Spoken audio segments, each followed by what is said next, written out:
Welcome to another podcast of the current situation at Manchester United.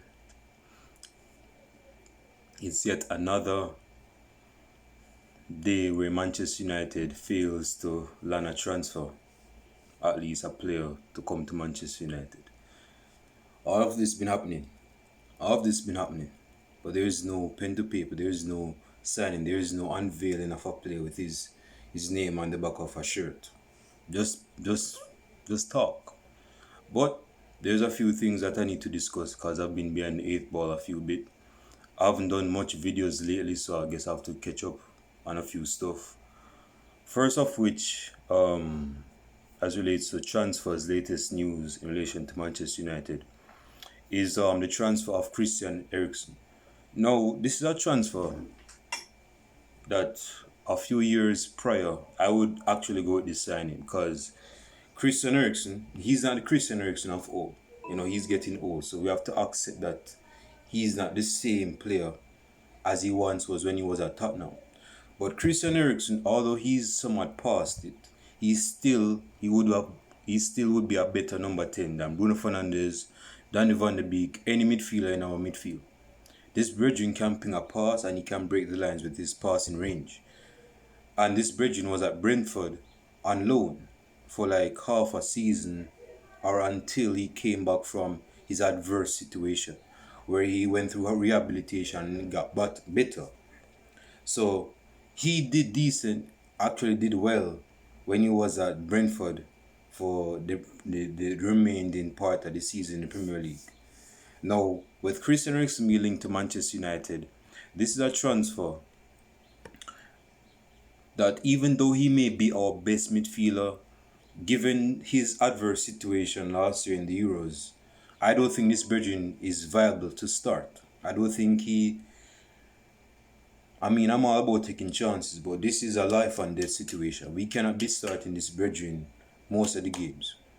He's capable of breaking passes, as I mentioned, and most of you guys should know that again. If you've seen this dude at Tottenham, then you know what I'm talking about.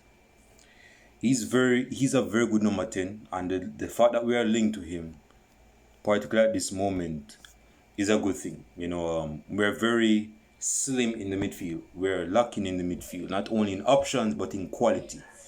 Paul Pogba has left Manchester United, and I've basically said in a previous video that he's left a black hole in the midfield of our squad, which is not really Paul Pogba's fault. It's just that he's the only quality midfielder that we could heavily rely upon, depend on. Bruno Fernandes has not been the same player as he was in his first full season. Some person may say, well, that's because Cristiano Ronaldo came in and he's dried up the goals, so his countryman, but when Bruno Fernandes is playing without his countryman, he's scoring goals. That's an argument. But even when he was playing in the middle and CR7 was on the bench, he wasn't doing any better. He wasn't doing any better, Bruno Fernandes. Wasn't doing any better. So getting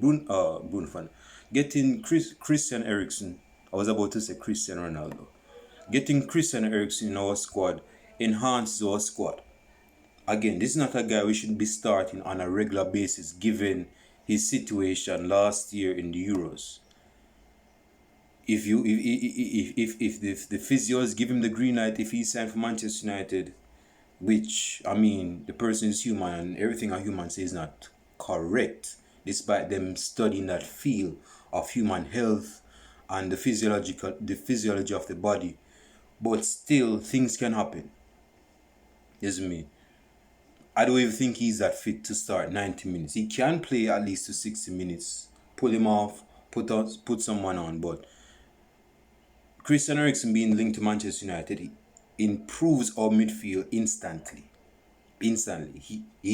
There's better players, and with somewhat of a better midfield around him, with Danny van de Beek coming in from loan, I think he's already in the squad. And Frenkie De Jong, which I'm going to get to in a few seconds, the midfield is going to improve right there. So he doesn't have to worry about who is going to be defending or who is going to be screening the back four. None of that. He doesn't need to be doing that. So my final say on Christian Eriksen, although there's some say that he's rejected. Like I saw something on Facebook saying, God didn't give Christian Eriksen a chance to join Manchester United. I mean, that was funny to me. That was funny.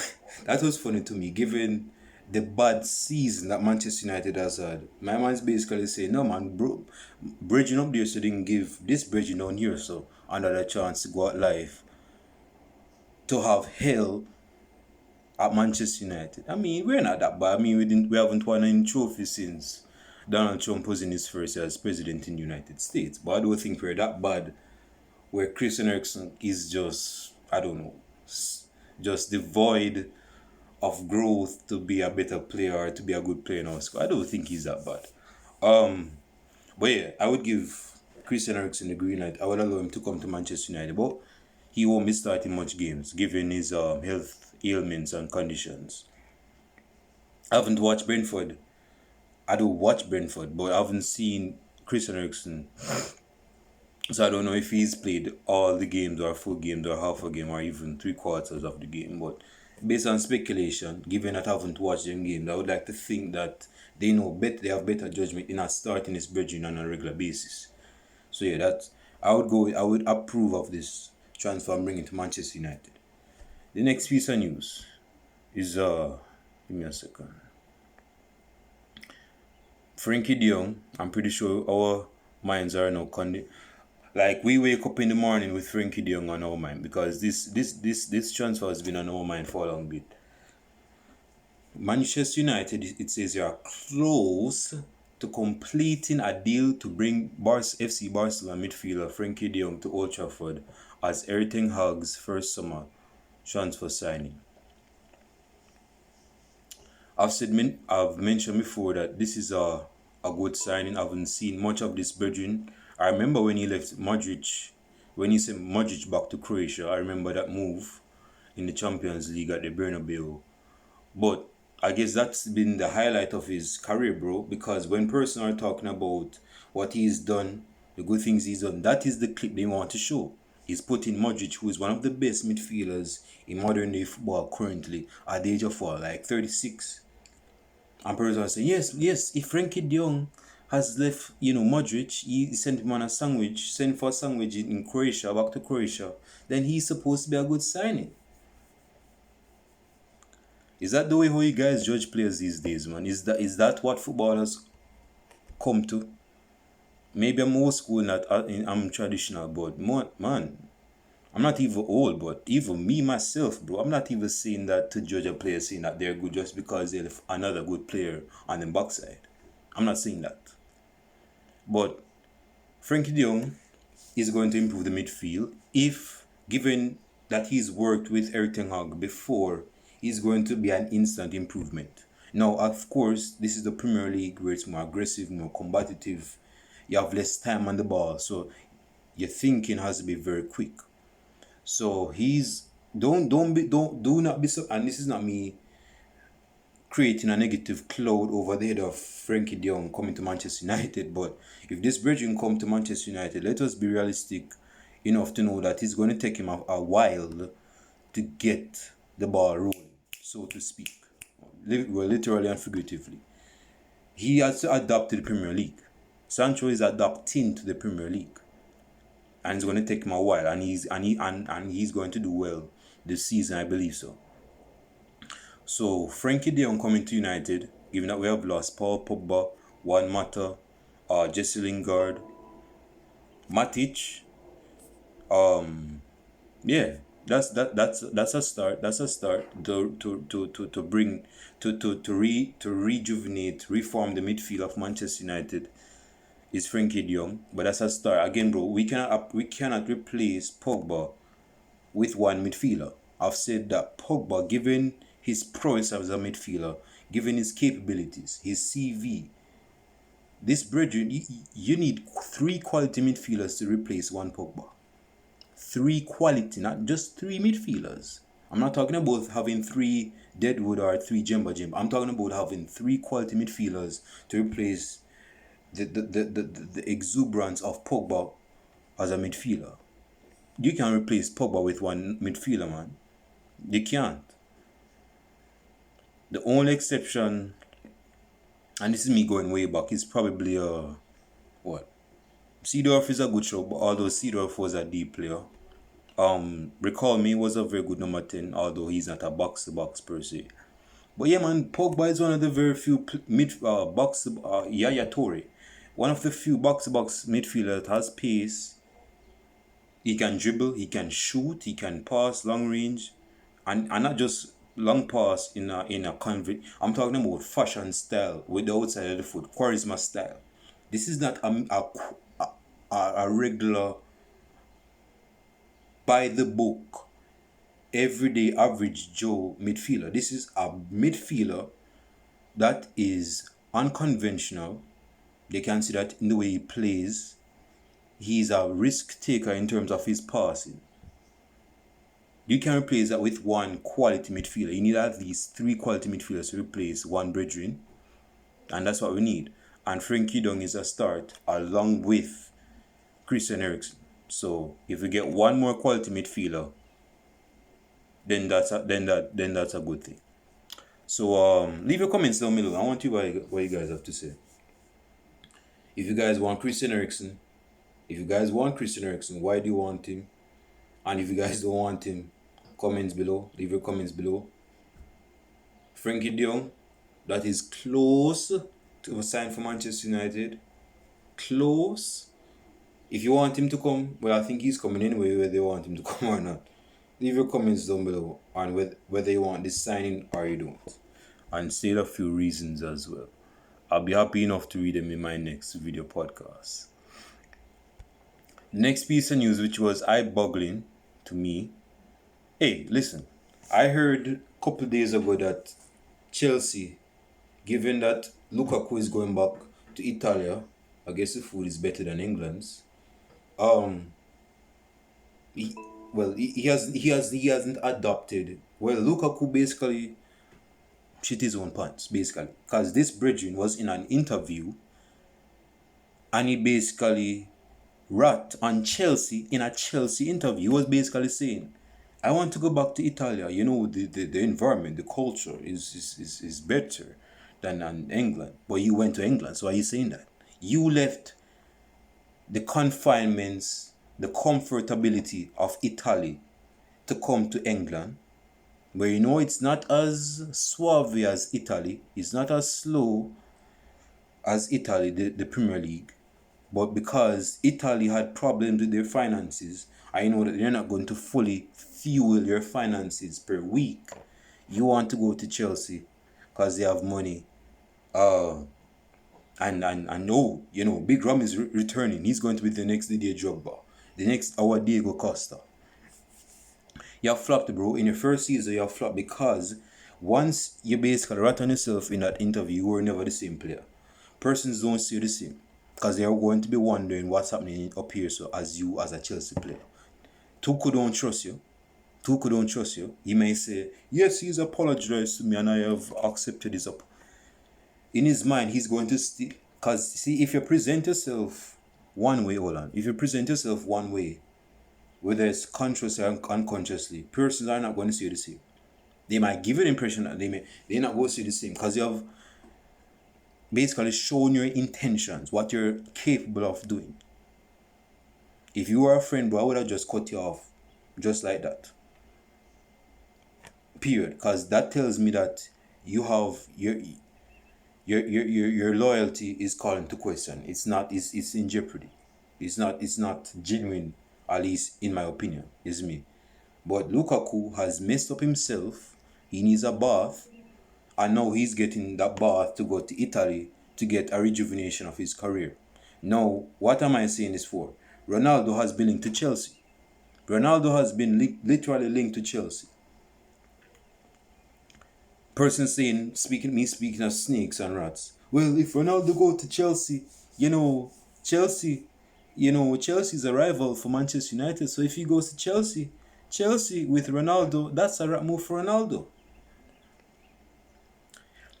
I'm not one of those Manchester United fans that will say he's a rat. I'll never say that. Chelsea is not a direct rival of ours. Just because they're a top 6 club or big club doesn't mean that they're our rival per se. No, I'll say this. They're not an original or rival of ours. Like Leeds is an original rival. Liverpool and Man City, as they started to go through the ranks of the Premiership and in the Premier League, they started to become a rival of ours. Definitely that got more juice when Man City got taken over in 2009. So, brethren, Chelsea is not a direct rival of ours. So if he moves to Chelsea, that's his choice. Chelsea has Champions League football, and there's a link that Bayern wants Ronaldo as well. Although I don't think that's going to be, I don't think that's going to work out because they signed Mane, and Mane is going to be the striker. And based on hearsay, Lewandowski doesn't want to play for Bayern anymore because the challenge is gone. He's accomplished everything he's done at Bayern. This Virgin scored 24 goals against his old club Dortmund. 24 goals against his former club Dortmund since the period of 2014 up until last season that just finished. This Virgin scored 24 goals against his old club. What's the challenge in that? Apart from getting a fat check per week, and you're getting like 45 goals in the league by March. There's no challenge in that. So yeah, I understand that he wants to move, but CR7 going back to Manchester United has been linked to both Bayern and Chelsea. And me saying that relates to the thing that really caught my ire, that Manchester United could make a move for Neymar should Cristiano Ronaldo leave this summer. What kind of English is that? And I thought my English was bad. So basically, Manchester United is linked to Neymar. I'll say this, man. I'm going to do a video on Neymar in August. On the day Neymar left for PSG, I'm going to be doing a video on that. Because I remember fluidly what happened at the time. At least at the time I heard the news.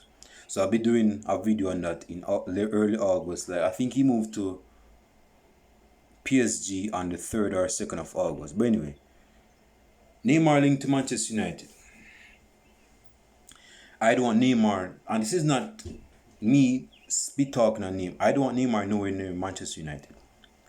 We have Ronaldo. Well, Neymar to replace Ronaldo. Because hell, if Ronaldo is here and Neymar is here, and Pogba was supposed to say with Bruno Fernandes, man, that's too much ego. That's too much egos for Erik Ten Hag to handle, man.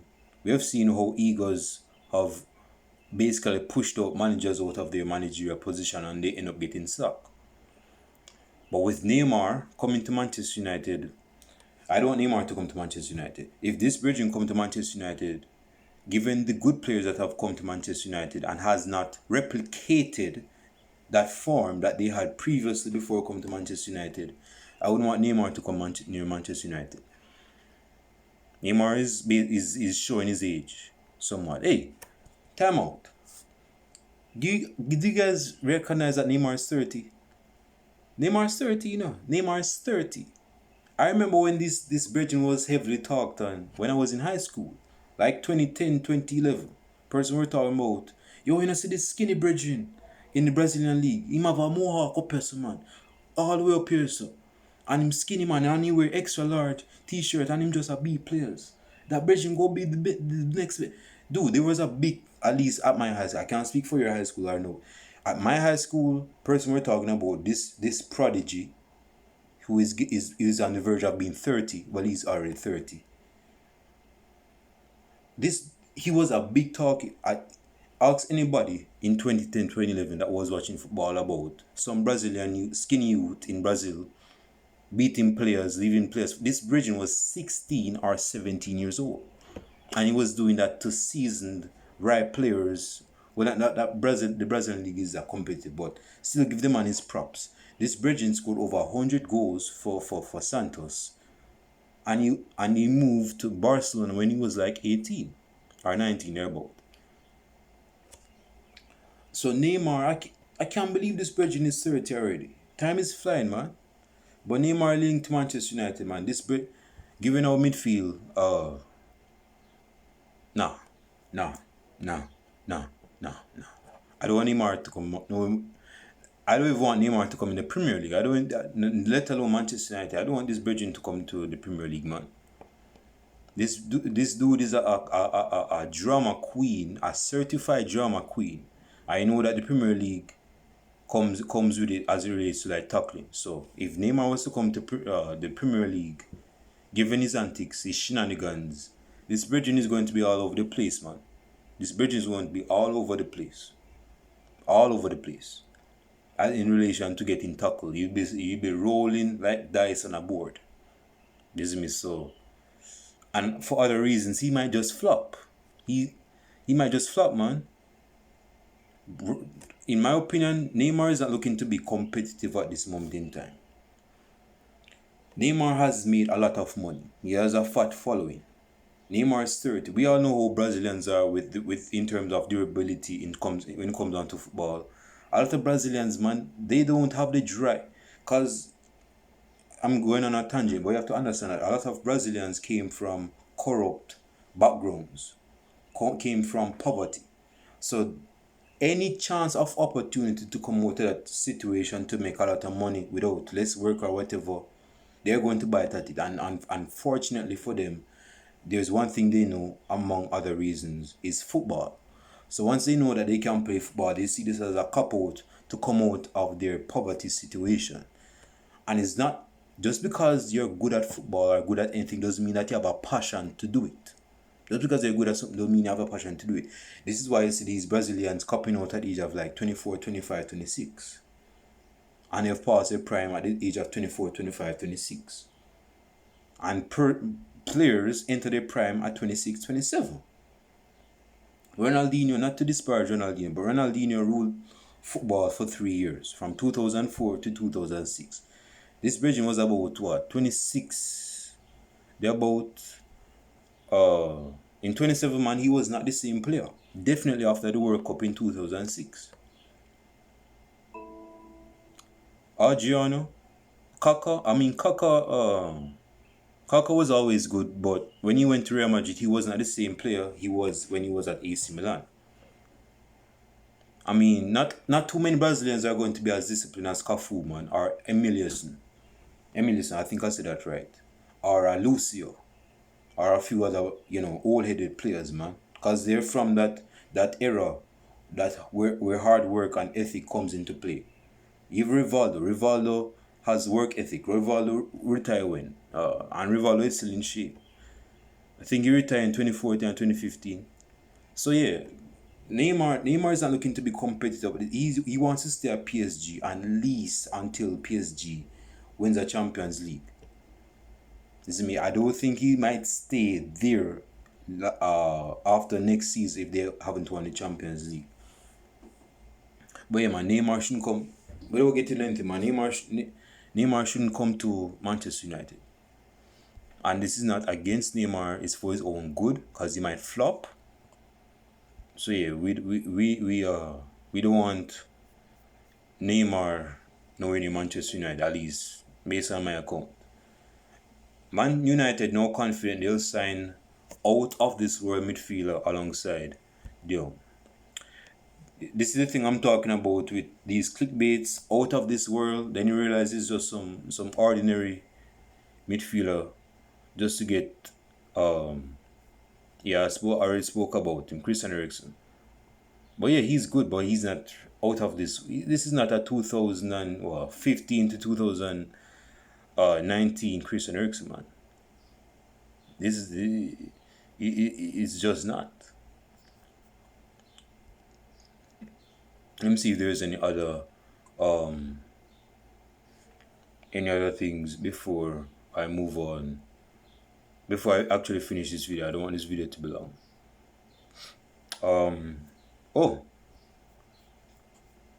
Stick up in right there, sir. Cristiano Ronaldo. So it's apparently made clear to me that David Beckham wants Cristiano Ronaldo to join Inter Miami. David Beckham has money, so he can finance. He has different veins of income, so he ain't worried about the wages of Cristiano Ronaldo. But he's looking to bring Cristiano Ronaldo. Yeah, Cristiano Ronaldo has been in hot plate for a minute. Given that he's linked to Chelsea, at least that's on hearsay. He's been linked to Barcelona, never Bayern Munich, and now he's linked to Inter Miami.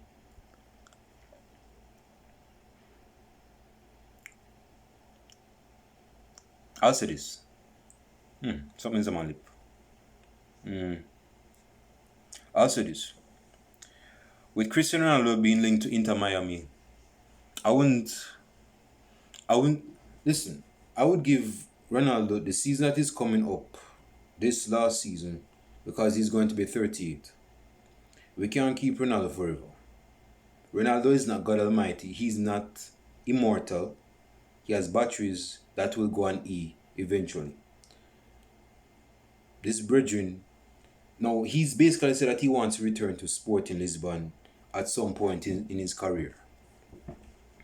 And hell, this guy can probably play until he's like 41, do some Buffon thing and be on a thing. But I wouldn't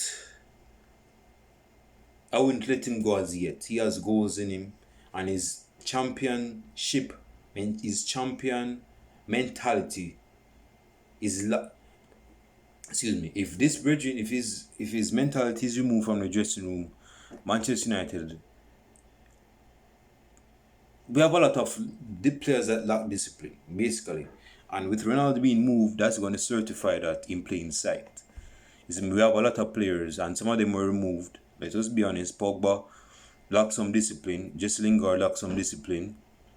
Matic was disciplined for the most part. I mean, Matic has always been disciplined. He just plays when he gets the chance to. Mata has been disciplined. But as relates to the champion mentality, this is what we need in our squad. Ronaldo, I don't think Ronaldo is finished with Europe as yet, at least in the Champions League. And Sport Lisbon, from my recollection, is always getting Champions League. Or they might get dropped out of the round of 16 or fail to qualify for the round of 16. But Sporting is always going to get Champions League. You see me? So I wouldn't let go Cristiano Ronaldo to Inter Miami. Yeah, and he said here that Cristiano Ronaldo is not interested in joining. So it just shows that he's not finished with Europe as yet. And he's almost 38.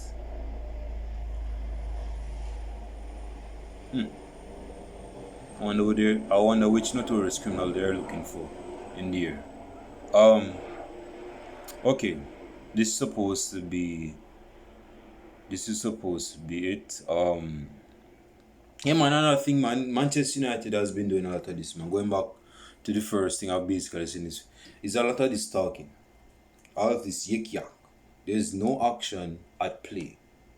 No one signed, no pen to paper. Again, I've said that real life is not FIFA in the aspect of transfers. Like, you can simulate a few days. Oh, you want to sign Mbappe for 68 mil? Put in your transfer here. And you click, 68 million right here, so I have to go wait a couple of days and then you sign the player.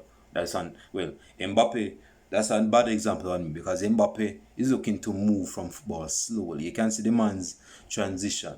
So don't be surprised if Mbappe pull off for Marcus Rashford next season because of his shift priorities. There's a person been saying that, yeah, Rashford is similar to Mbappe. At the time, that wasn't true, but that could be true for next season. The World Cup is coming up. I support France. We don't want none of this Mbappe looking to be the next Jeff Bezos or whatever. You're 23 years old. I mean, it's good to have ambitions, but if you're still green in your footballing career, work towards that, man. Work towards, because that is known as money is going to shift your mind a bit of by not being genuinely interested in playing football. Isn't me? So yeah, so that's basically it, man. Leave your comments down below, like and subscribe to the channel, and I'll show you guys in the next video podcast. Peace.